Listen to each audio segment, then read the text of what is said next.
Once upon a time, many aeons ago, there existed in the velvet curve of space an enchanted race of space gypsies. They were an old and wise race, and cunning in their own way too. Now, cosmic travelers, they had arisen much the same way as any technologically proficient species, their DNA codes trudging them through unicellular boredom, out from the soft wetness of pan-universal ooze. Unicellular became multicellular. Micromolecules became macromolecules. The millennia passed.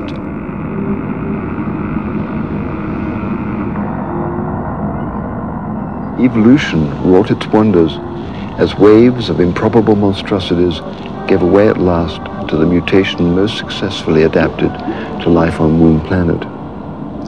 Not unlike the Earth's whales, this race lived under the great seas, which covered all but a few small islands on this bleak and barren planet. Gales constantly swept the surface, but underneath all was peaceful.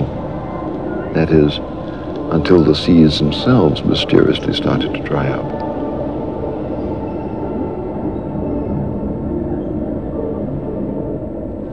Suddenly, within a mere 500,000 years, this secure and long-lived species had no choice but to slither out onto the rapidly growing landmass and attempt to fend for themselves.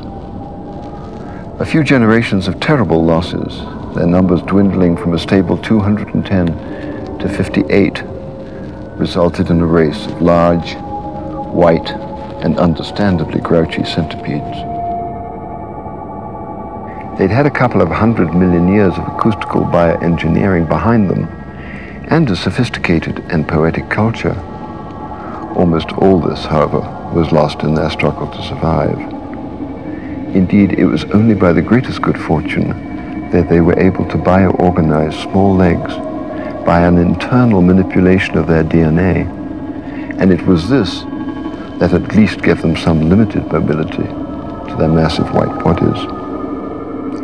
Never an aggressive species, the centipedes, now known in the highways and byways of intergalactic infinitude as the Helianx, decided without further ado to leave Womb Planet, by now an abominably inhospitable desert.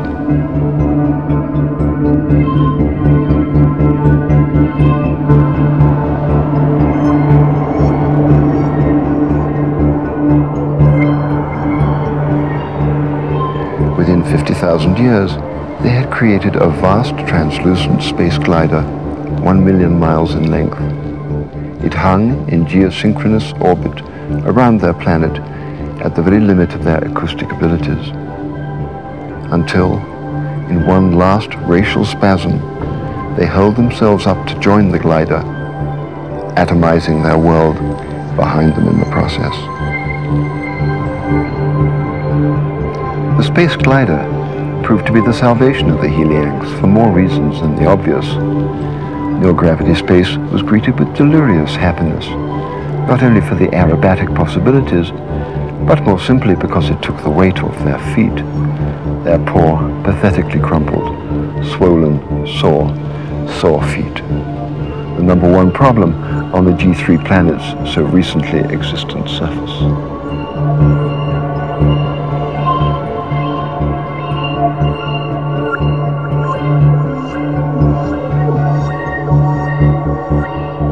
Having had recent reasons to become a more audacious species, and by now not overly tied to secure and stable environments, they took happily and naturally to their new peripatetic function of universal wanderers. They moved from galaxy to galaxy and from solar system to solar system, singing their cool, dry songs of space. Magical entities, the Helianx became the custodians of the belief systems of all the sentient species they encountered, eagerly cataloging and cross-referencing the abstract speculations of the philosophers of 1,000 races. They would analyze the rhythms and underlying meanings on their voluminous biocomputers, reconstituting the results into long, finely woven songs. Each belief system added its own particular idiosyncrasy as the songs of the Helianx grew in depth and complexity. Other races waited with bated breathing systems for their next visit, wondering what new additions to the space gypsies' repertoire might help them resolve the most profound problem facing all life everywhere. Why? Why us? Why it? Why you? Why other?